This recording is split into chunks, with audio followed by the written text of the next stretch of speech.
I can't pull this any farther away or it won't be connected to the...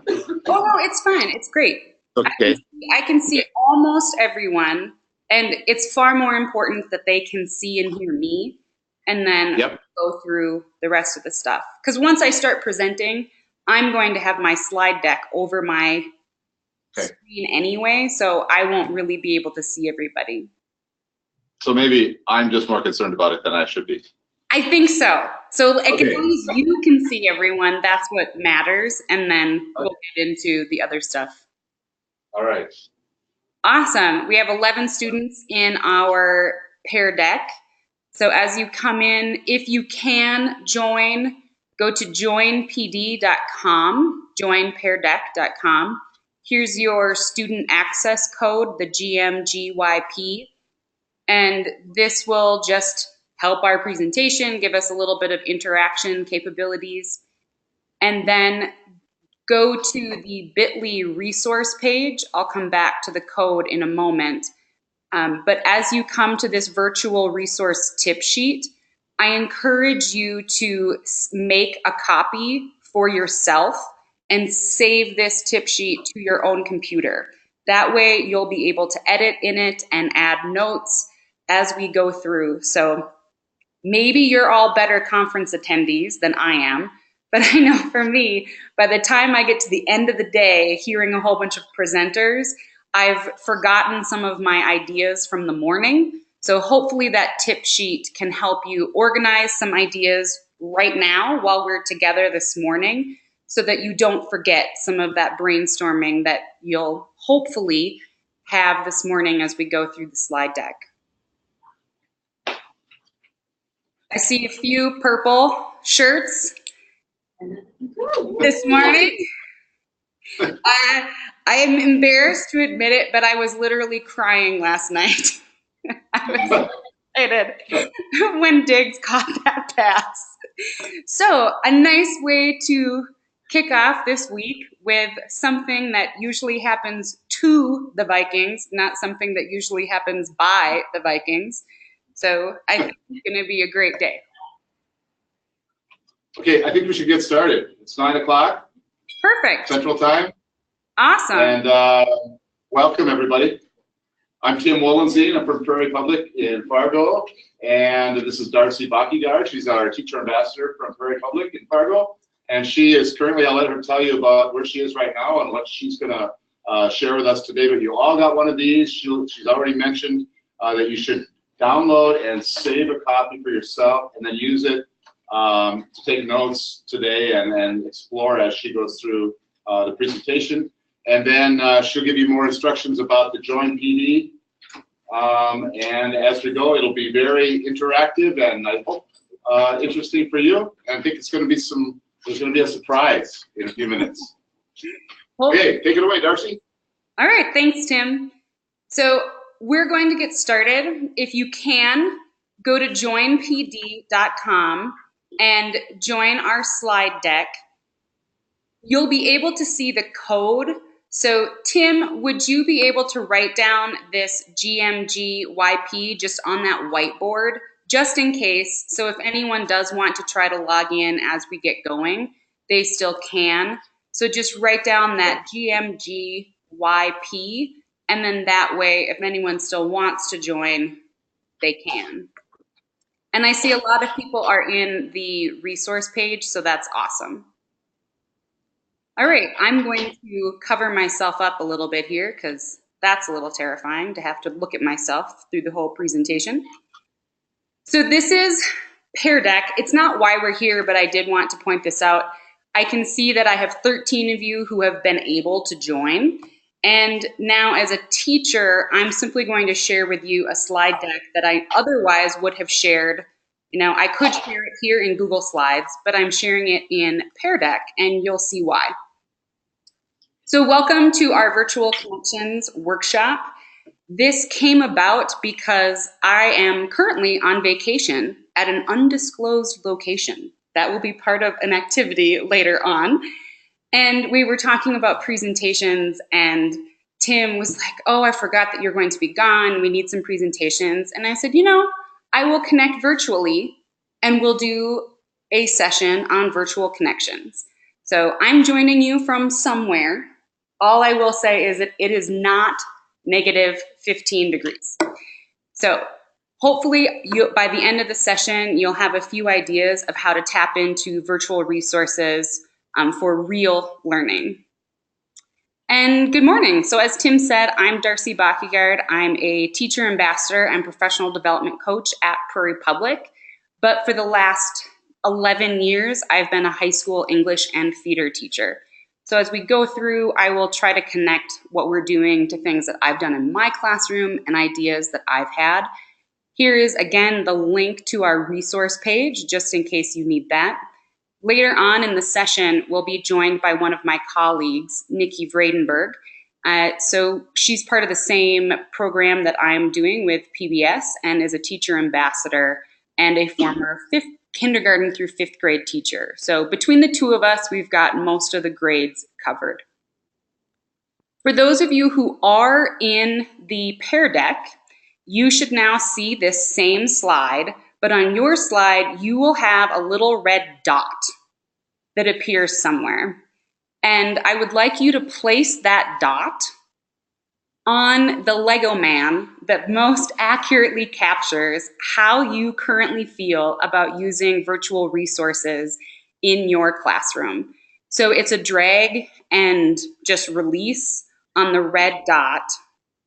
Drag it to a face that matches what you're feeling.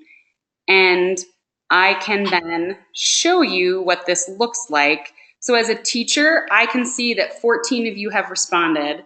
And now I can present to my class how everyone is feeling. So most people are in that ecstatic to happy range, but a few people are a little skeptical about what this is going to be like, and I think that's great. I'm happy to see that no one's scared about it or enraged about it. I guess this side of the Lego deck is a little less relevant. But you can see, for me as the session leader, or for you as a classroom teacher, you can get a really quick little temperature check, and you can change out this picture to be anything. So it can just be a thumbs up to thumbs down scale. I thought the Lego people were funny. And then you can get a little quick formative assessment of your class. So in general, we're feeling pretty good this Monday morning, maybe because the Vikings win. And I'll try to, as best as I can, keep that enthusiasm up and reduce some of that skepticism as we go through. So first up, today's objectives. Our goals today is to learn the basics of how and when to use virtual resources for real and meaningful learning. By the end of the session, I hope that you will be empowered to confidently integrate at least one virtual resource into your classroom, and that through the examples today, you will discover some of the myriad virtual opportunities available to teachers, and hopefully you'll even have time to play around with them just a little bit as we get going. So I think most of you are in the resource page, but here's a link to it again. So if I was the teacher and I didn't want to start the class with that, as you can see in your slide deck, you should have a dual screen that also shows you the resource page. So from here, you could also click and make a copy of this document, and you wouldn't have had to go to another website, but we wanted to make things as smooth as possible. All right, so what are virtual resources? Really, for our definition today, it's any technology tool or resource that allows you to connect virtually in order to facilitate conversations or explore content anywhere in the world. So from virtual reality tools and videos, from the interactive Google Maps and things like Skype and Google Hangout interactions. And hopefully we'll have time to tap into a touch of all of those things. The number one thing to keep in mind when you're integrating virtual resources is to start your lesson just as you would for any other lesson in your classroom. If you're thinking about using a particular book or a particular activity, the first question, the first step is to determine your learning objectives. Technology for the sake of technology is fine and may help students learn how to continue to interact with technology. But the real power of technology is when it is connected to the learning objectives in your classroom and in your curriculum. So as we go through the presentation today, and I'm sharing some resources, I encourage you to be asking yourself the questions: where might this fit? Where is a place in one of my lessons where there's a bit of a gap, where there's room for something a bit more interactive for students? Where could I up the ante on a little bit of engagement? Where might I swap something out? So this is about enhancing and building your curriculum and your current lessons. So everything is driven by the learning objectives that you have for a particular lesson. The rest of the steps and tips for integrating virtual resources are exactly the same as how you would do anything else in your classroom. You're going to plan ahead and make sure you have everything ready. But and you do this every single day. You make sure that you have enough copies for your handouts. You make sure you have enough scissors and glue bottles. You already do this every single day. When you're doing virtual resources, that checklist is just a little different. Talking about checking your sound and checking your video. You're going to help prime the pump for your learners. Again, the same thing you do for any lesson. You'll facilitate the event, and then you'll want to follow up so that the learning continues. The first part, we're going to do some virtual reality tours, maps, and videos. So as we go through, here's some why and when to use virtual reality. The biggest thing to me are these bottom two. By connecting virtually, you can take your students anywhere. So my colleague who will be joining us a bit later, Nikki, she's replaced a couple field trips this way. So instead of parent trip slips and buses, you can take your kids to a museum and experience the museum through a Skype session.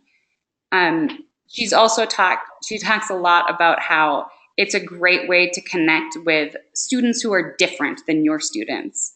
So I'll share a story. I don't want to give too much away because it would blow, where we are. But this is a great way for your students to explore different things. You can Darcy? Yes. Hey, a couple people came in after you started the Pear Deck. Yeah. So I wrote down the code, but they should go to joinpd.com. Joinpd.com is the presentation, and then those 5 letters up at the top of the board there in green writing over here it's the login when you get to that. Joinpd.com, and then this sheet that I gave you with the bit.ly on it is the resource sheet that she's mentioning as well. Okay, thanks. So I wanted to show you a couple virtual reality, the 360 videos, and probably some of you are already using these. But these were a couple that I thought were particularly cool. So depending on what you're doing, you can go for a swim with seals in the Arctic. You're under an iceberg in Antarctica, home to 90% of the world's ice and one of the coldest climates on Earth. Yet life finds a way to thrive here. Have you noticed what's under the iceberg? It's a crab-eater seal. Their blubber can reach up to 5 centimeters thick, and they may need krill to eat. Now, if you've used these, I hope you can see the little hand on here. You can see that little penguins over here. And fish. I am controlling where the video Have you ever looks. wondered why fish don't freeze in such cold temperatures? I'm It's all down exploring to a the protein in space their blood that works like antifreeze. so I can take For us, students staying warm all in the these way temperatures through this is more challenging, space. especially as we move to the surface. And then as we get up here to the surface, The ice fields same around thing. Located We can in Weddell's explore. And if I want to do a quick check, we can pause the video and explore the rest of the space and have a conversation about what's going on. We could make predictions. What time of year do you think this is? What do you think the temperature is? Where do you think they are? Except for the name of the video kind of gives that one away. So this is one example of a video. And then the other one that I like, just my own bias, because it's Monday morning and, oh, my video went away. Let me get it here from this slide.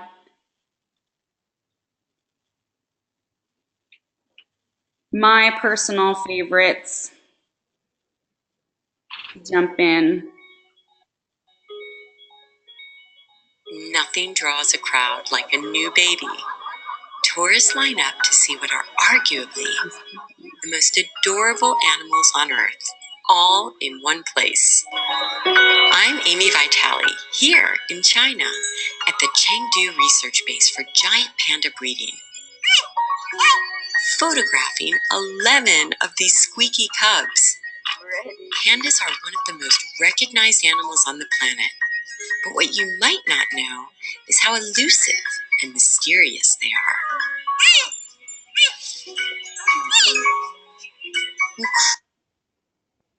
So I can explore this little panda pen with my students. And the same thing, we could make some predictions. We could ask some questions about what they're seeing. And so the 360 videos are just a fun little way of, exploring space.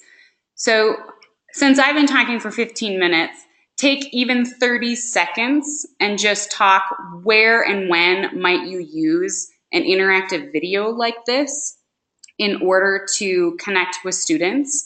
And there are several video resources listed here on the tip sheet of down here under the 360 video resources. So a few different types of resources. Take just a minute or two to talk.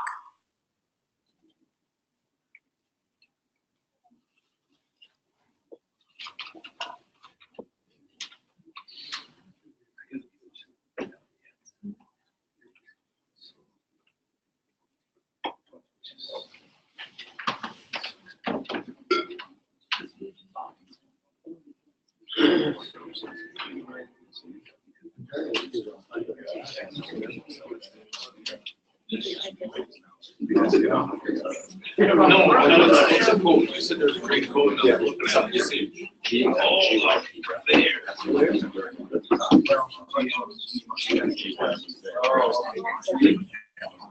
How many of you already use 360 video in your classes in order to show things to students?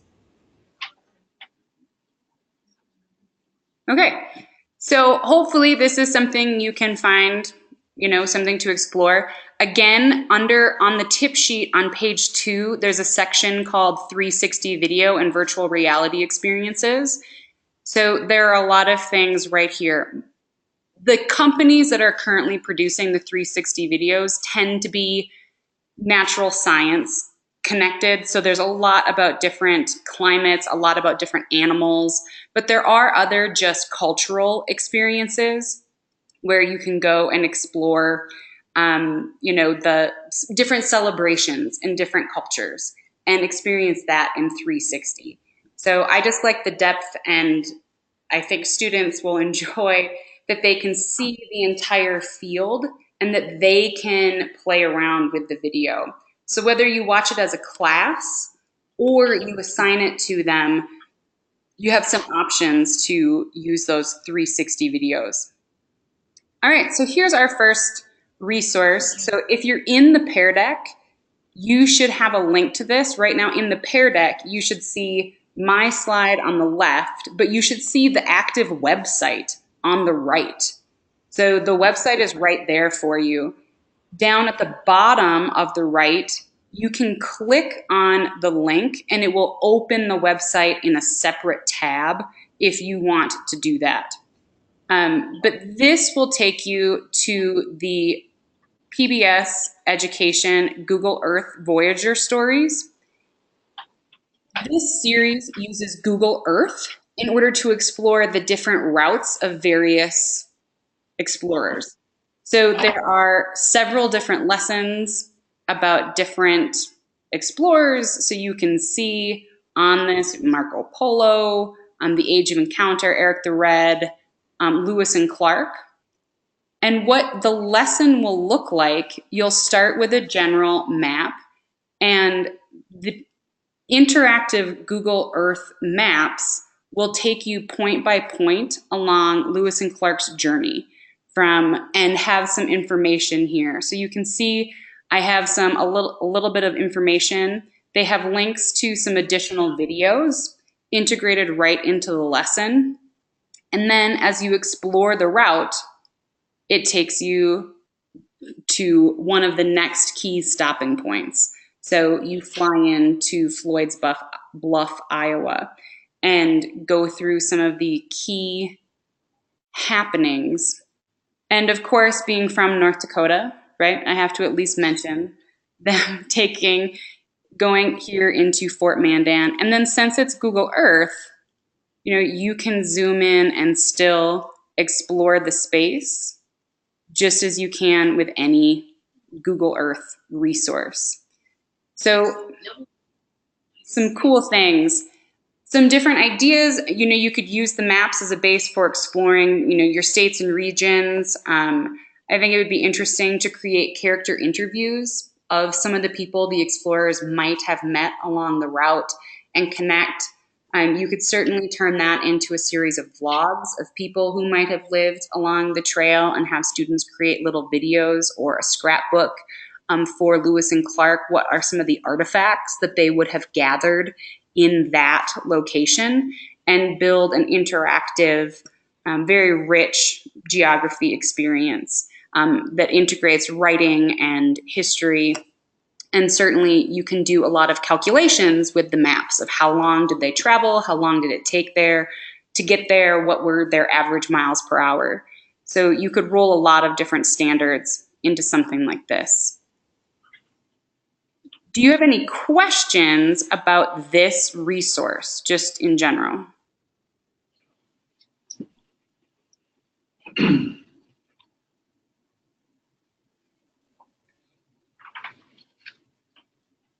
All right, then we'll soldier on. Next, this is something that I found fascinating. Journalist Paul Salopek is walking across the Earth, tracing the original path of migration for humans, and it's called the Out of Eden Walk. So this link didn't link super well in the slide deck, but again, if you click on the bottom of the right, you should be able to open a new tab to this storytelling odyssey here. And for the last 4 years, he's been walking. And the Google Earth map allows you to follow the trek as he's going through it. Again, there are embedded videos, so you can meet him. You can go through the different stops along the trek and zoom into this part of the world, and then use this as a launching pad to explore some of the different things that he's doing and seeing, the people he's meeting, the different historical sites that he's able to go through, the different landscapes that he's going through. But it's I thought, a fascinating different look and a lot of different ways that you might use this in a classroom, from creating maps to using that as an excuse to do some interviews and track that journey. I have a lot of vets in my family, a lot of veterans, and so I could see it being cool of having a student interview that veteran and make a map of where that vet was and gather some artifacts again of what are some of the foods that you would have eaten there, what are some of the things you would have seen, tours you would have gone on. So a lot of different ways to use this. So again, I'm going to pause for a moment and ask you to talk about the Google Earth options. The Google Earth resources are on the tip sheet here under Google Earth ideas and resources. So there are a few more that I haven't talked about in this session, but take a minute and debrief with someone next to you. How might you use Google Earth, whether it's using it to explore the path of a character in literature? Where does this actually take place, and can we map this, and looking at how the character moves in time and space, or using it as part of any other lesson? So I'll give you a minute here to check in about that.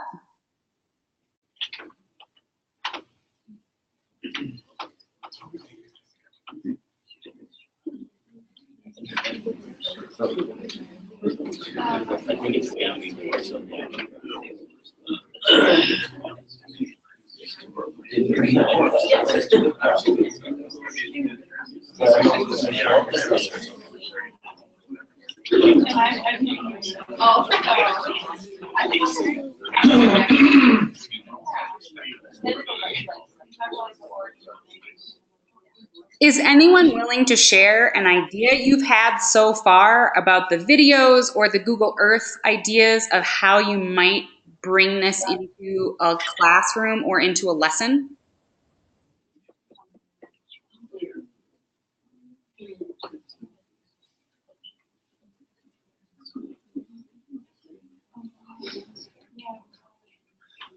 Anybody willing to share?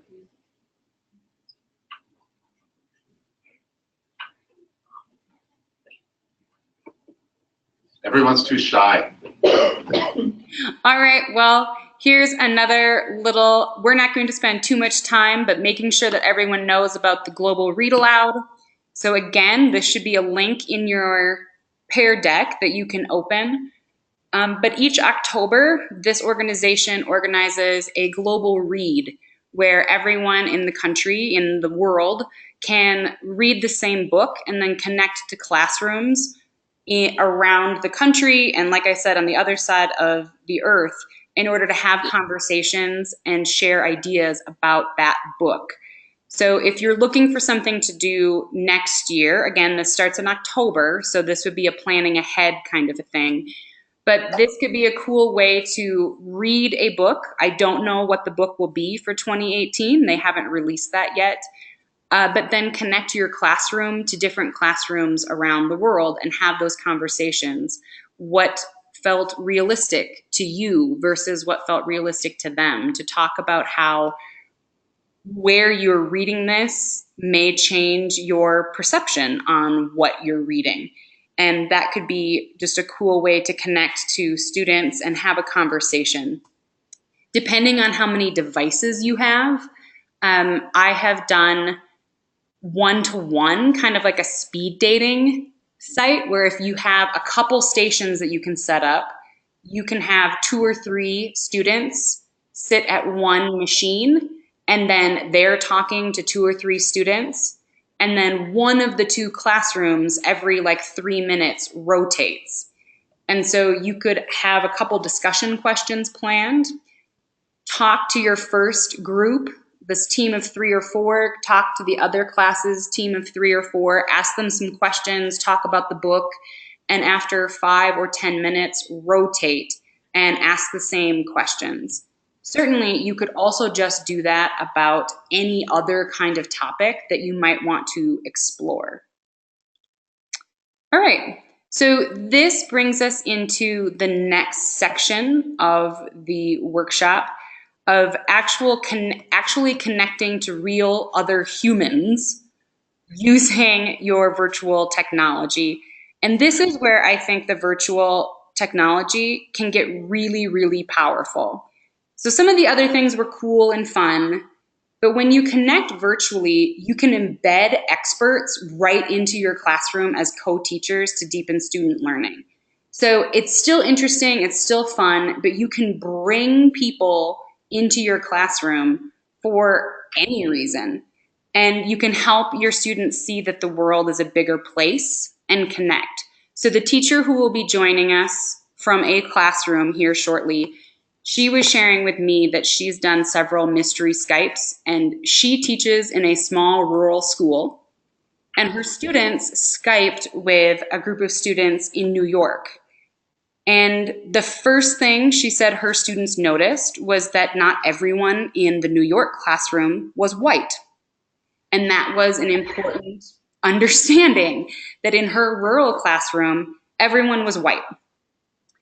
The other thing that they found interesting, this classroom in New York, they had to take the elevator up to the roof to have recess because their playground was on the roof of their building.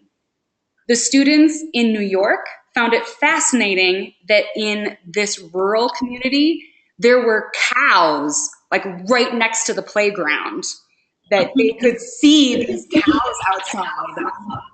And what a great cross-cultural connection to show these kids very different ways of growing up in America.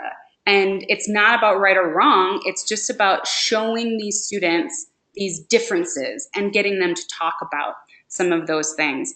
And that's the power of some of the things that you can do with these virtual connections.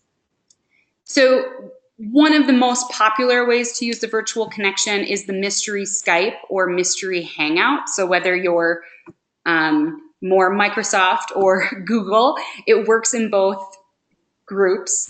And you can connect to a classroom in the United States or really anywhere in the world.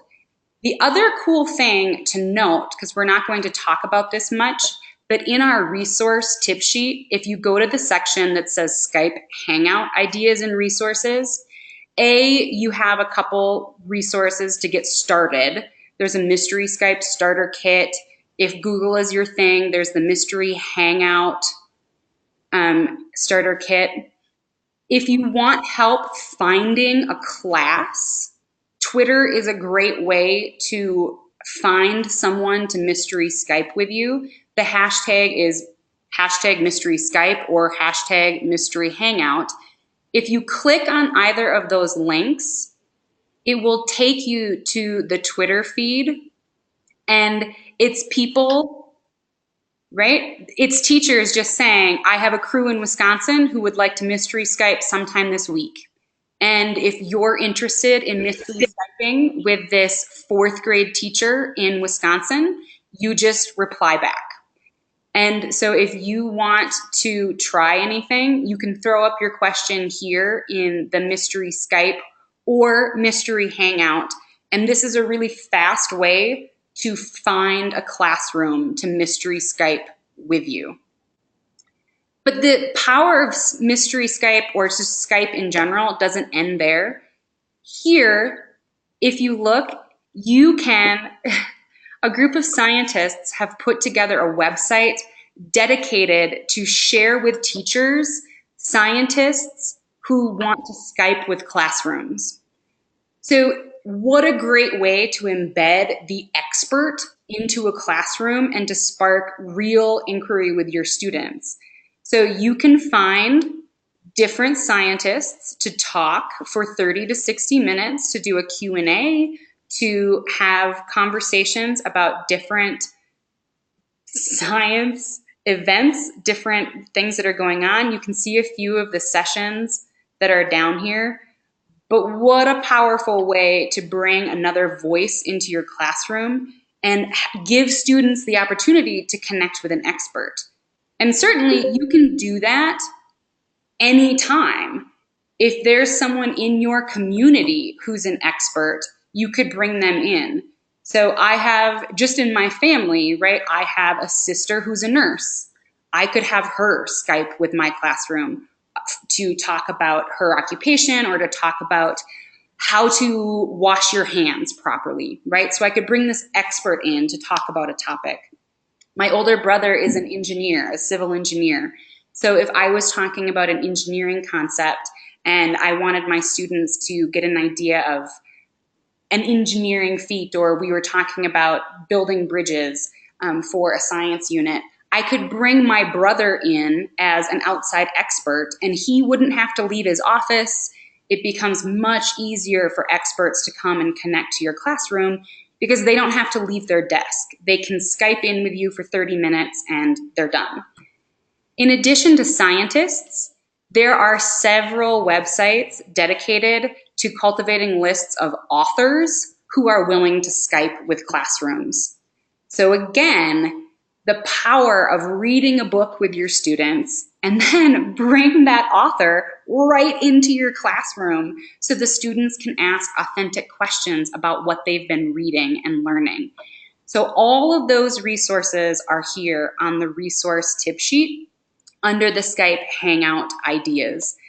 And I'm going to give you just a moment to explore some of those resources.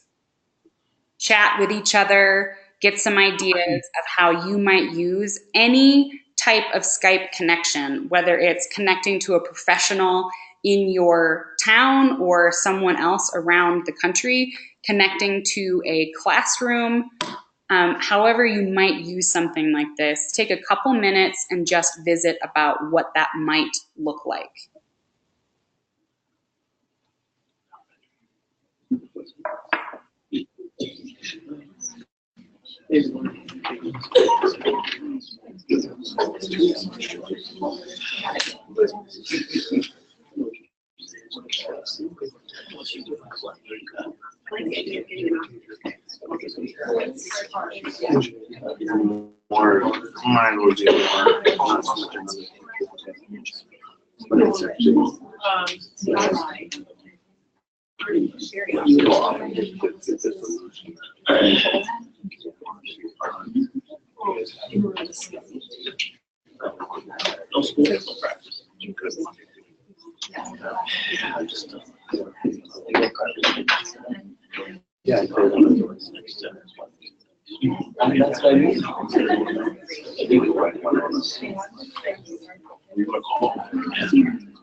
So I have the same question. Is anyone willing to share an idea that you had about how you might use a mystery Skype or a Hangout in your classroom?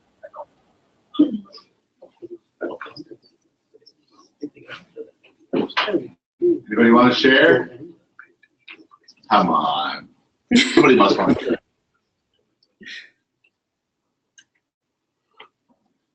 If I was doing it in my classroom, I don't have a classroom anymore, but when I did, I was a music teacher.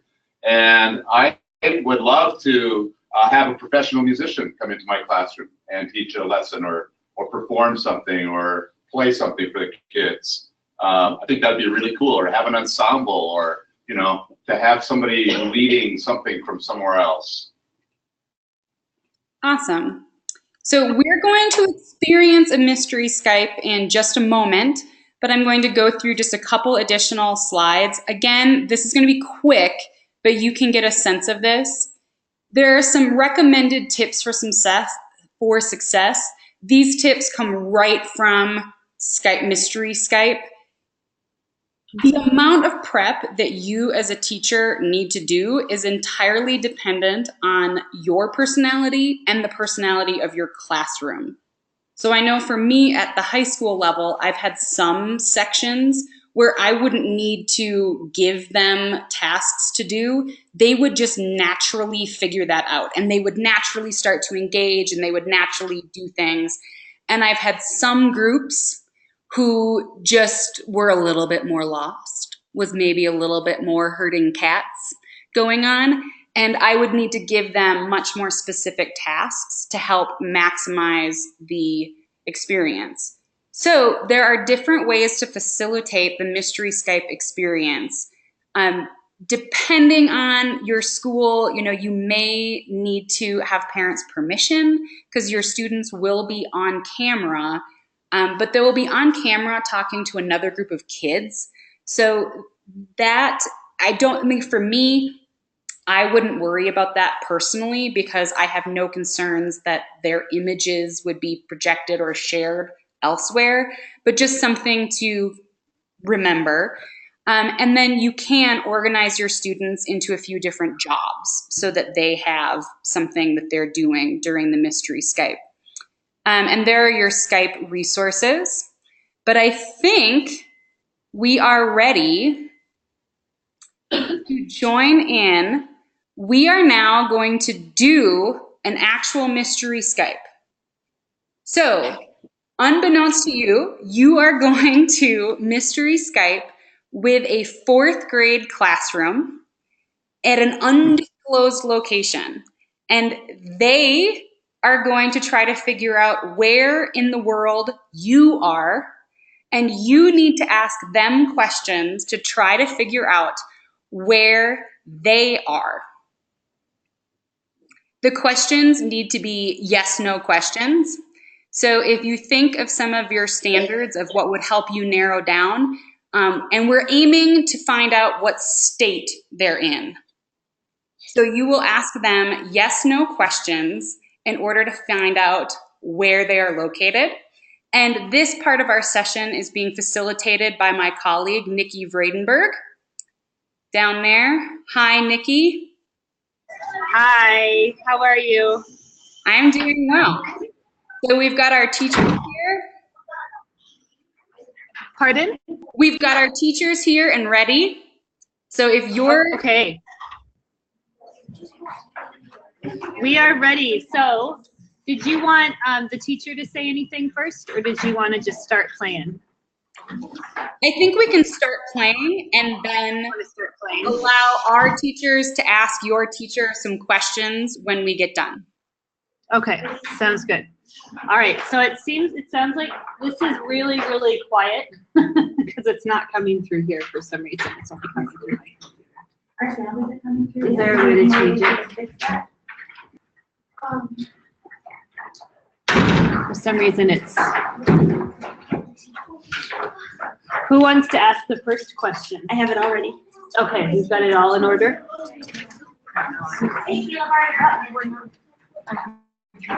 Making sure you're listening so that your people are at the answer. I can hear them, but it sounds coming through here. Not through here.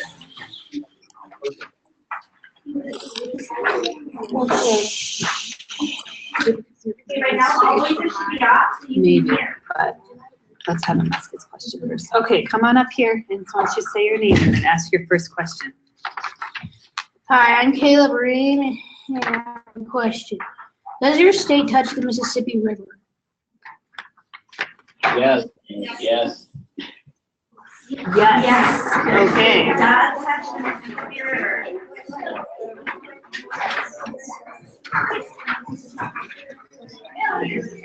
All right, and now teachers, you need to ask this class a question to try to figure out where they are. Somebody have a question? What red state or blue state in the last election? Instead of yes or no. Oh, okay. Was it a red state in the presidential election of 2016? Did you hear the question, Nikki? Sure, you got it. I don't know. You can ask it. I'm not sure.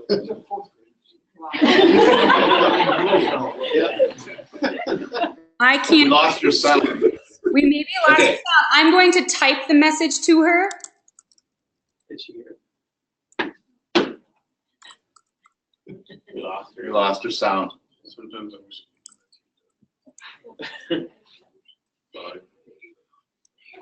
Okay, now we're ready. Can you hear us now? Yes. Yes. Yes. Okay, all right, we're ready for you to ask us a question now. Okay, repeat that question. Was it a red state in the 2016 presidential election?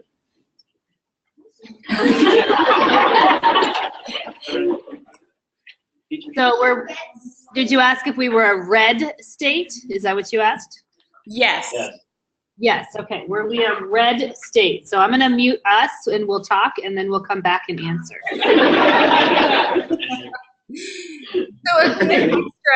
So a question that maybe a young person wouldn't ask, but an interesting opportunity for that teacher to now have a new topic of conversation in her classroom and help her students understand what is the difference between a red state and a blue state. And then they can answer our question.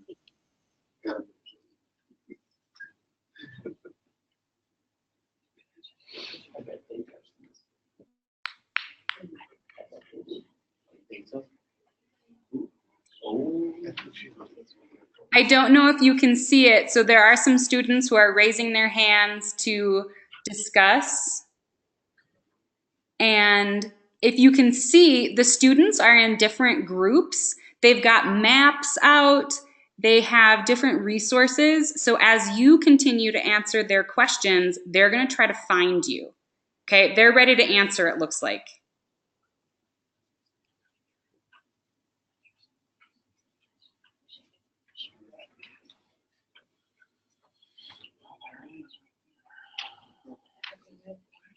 That makes sense.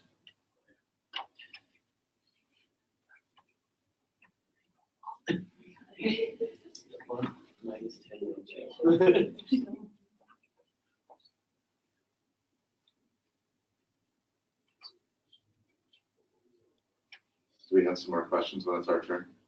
How about how much snow in your state this year? Somebody's got a question about snow.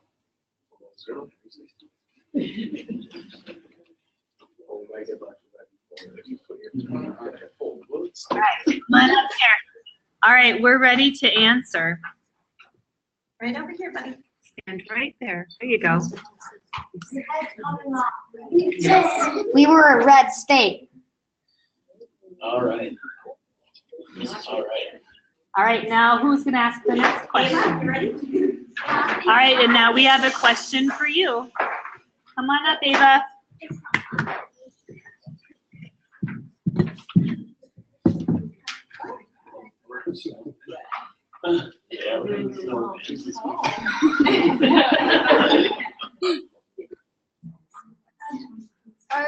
Are you east or west of the Mississippi River?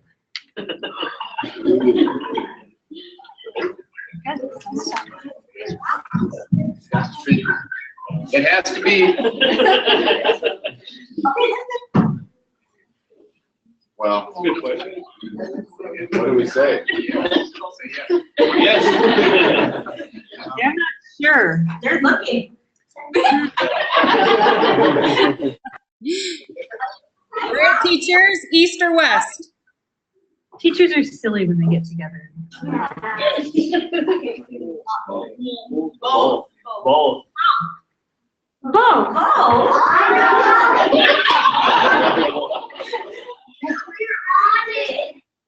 All right, we're ready for your question.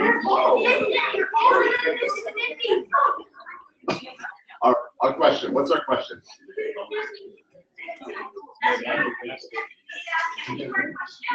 We have a question about winter. So We know if they have snow. we do, all right. So Are there mountains? are there mountains? Are there mountains here? They just asked us, are there mountains here? Yeah!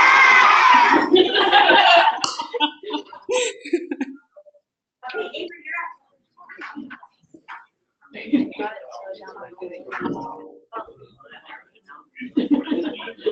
Avery's up with the third question. Be sure you're listening. All right, ready? Okay, go ahead, Avery.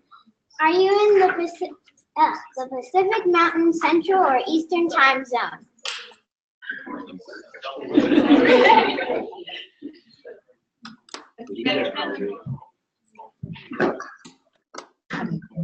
Central.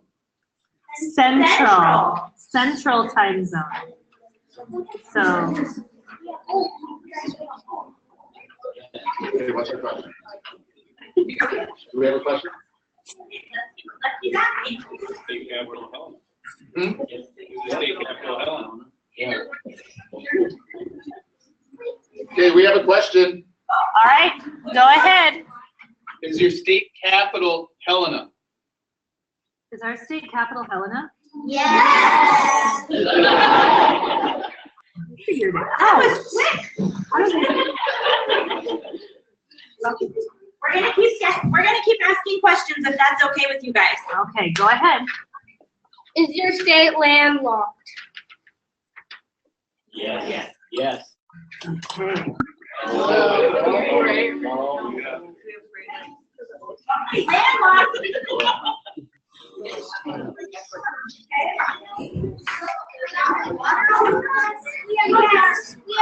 You have a guess. Okay. Well, it's their question. It's their question. I think they know where we are. All right, your turn. Teachers, do you want to guess where they are? Yes. Yes. All right, go for it. We get some, or, yeah. Montana. Yep, that's where we are. Okay, so we have a few students who want to make a few guesses. Is that okay with you? Sorry. Haley and then Nathan.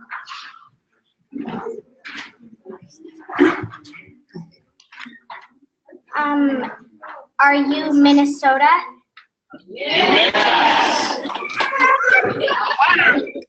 That was fast. Congratulations. Haley, can you, where are you guys? So yes, we are joining you from Montana. So here is the view outside my hotel at the moment. Here, I'm in Big Sky, Montana. But students, where are you in Montana? Where are we?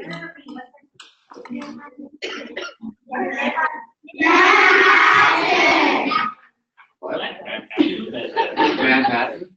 Manhattan, Montana. Yeah, actually the community of Amsterdam specifically is where we are. Oh, good job, you guys. That Do we was have any great. questions for us? All right, do you have any questions for the kids or for the teacher?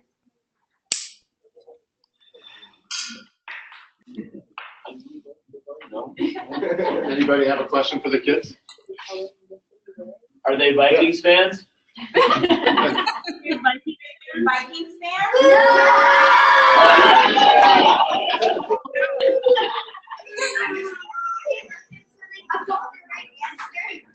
I guess not, no. Students, how cold is it outside right now here in Montana? It's about 30 degrees. 30 degrees out. Teachers in Thief River Falls, Minnesota, what is the temperature? What was the temperature this morning? 9 below. 9 below. It's 13 below now. Feels like. Yeah, 13 below zero in Minnesota, with near blizzard conditions out on the roads. Okay, well, we're glad we're here and not there then. Yeah. Some fourth graders, some of your outfits helped solve this mystery. Oh. Why? The teachers were paying attention and they were about to ask you, is there snow where you live? But they didn't need to ask you that question because of what you were wearing.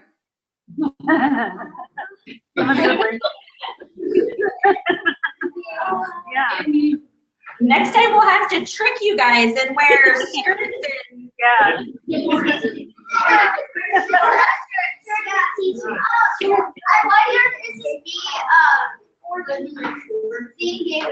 no, probably not. All right. All right, is there a student who is willing to share why you like doing mystery Skypes? Like what what is this process like for you as a student? We have Mitch coming up here. I see him very excitedly coming up there. I like mystery Skyping because it's really fun interacting with other classes and trying to figure out where they are. And we also learn a lot about other states and stuff. Cool. Thanks, Mitch. Cool. Do you want to answer that? Or is that good? I think we're good. Yeah. All right. All right. Well, we're gonna. As a teacher, why do you use mystery Skypes in your classroom? What is it about them that you find appealing? Because it's been an authentic way to engage the kids in geography and learning about the different regions. So they are all working with maps, different types of maps. They're learning different skills that we probably wouldn't otherwise have covered, and they really enjoy it. So it makes learning really fun and engaging for them and for me as the teacher. Okay. Have you done any other Skype sessions other than the mystery Skype? Have you used this in other ways in your classroom? Not yet, but it's possible that we could use it in other ways. Okay. Definitely. Teachers in Thief River Falls, do you have any questions for this 4th grade teacher or for her students? Did the students have to sign a waiver in order to Skype?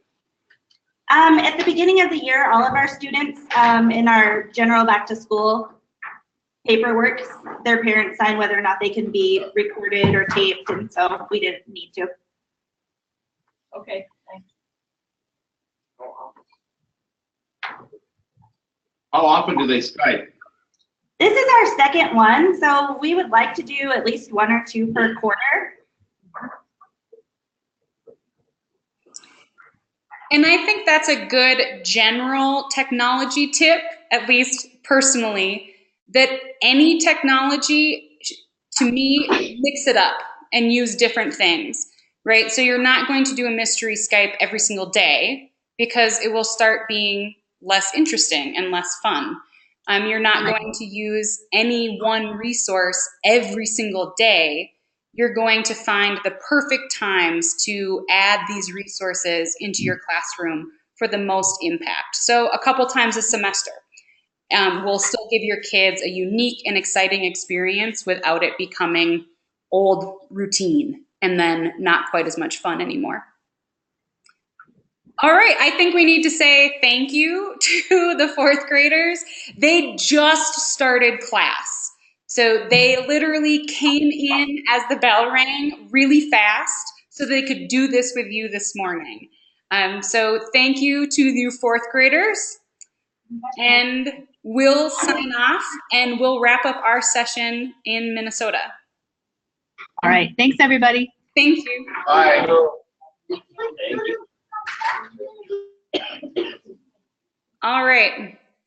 So one of the other tips that Nikki shared is schedule time. If you look at the Make It Work, she was sharing with me that if you do teach younger kids particularly, schedule a little bit of time for the kids to make faces in front of the camera, because when they see themselves up on the projector screen, like that they can see their own classroom as well as the other classroom, she said there's just a natural thing that happens that they just start making faces and they all want to have a little bit of goofy time. So build in maybe 30 seconds to have that goofy time with your students. Anytime you do any kind of activity, you all know this, make sure you're following it up so that you're maximizing. So now that teacher and her students, they can have some conversations. I personally thought it was interesting that you are east and west of the Mississippi. So that's an interesting conversation that they can start having so they can dive into the geography a little bit more. So some standard ideas of how to make sure you take that learning and connect some dots for your students.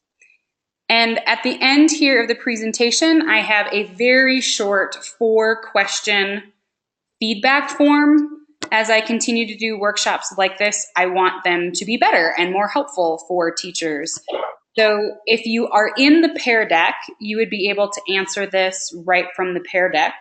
Otherwise, if you would answer, go to this bit.ly as we wrap up here and share just a little bit of how things went, if it was remotely helpful. As I said before, many times, hopefully this resource tip sheet is a little bit helpful. At the bottom of the tip sheet, there's my name, and that will link to my email, and there's also Nikki's name and her email. I won't give anyone permission to, someone requested permission to edit. I prefer not to give those permissions because then anyone could be editing in this file. So as you open it, just make a copy for yourself. And when you make that new copy, then you'll be able to edit to your heart's content. But this is just a master so that everyone can access the general information. I know we only have a minute, but does anyone have a quick question of how I've used virtual resources in my classroom, or just general ideas of something you want to try?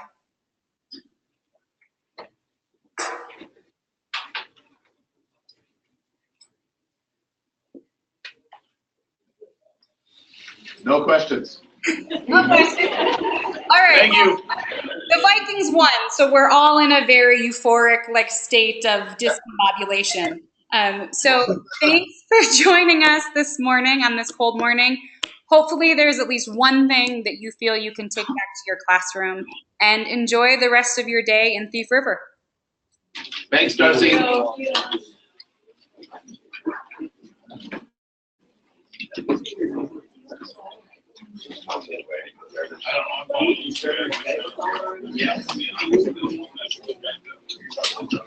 Thanks. It went really well.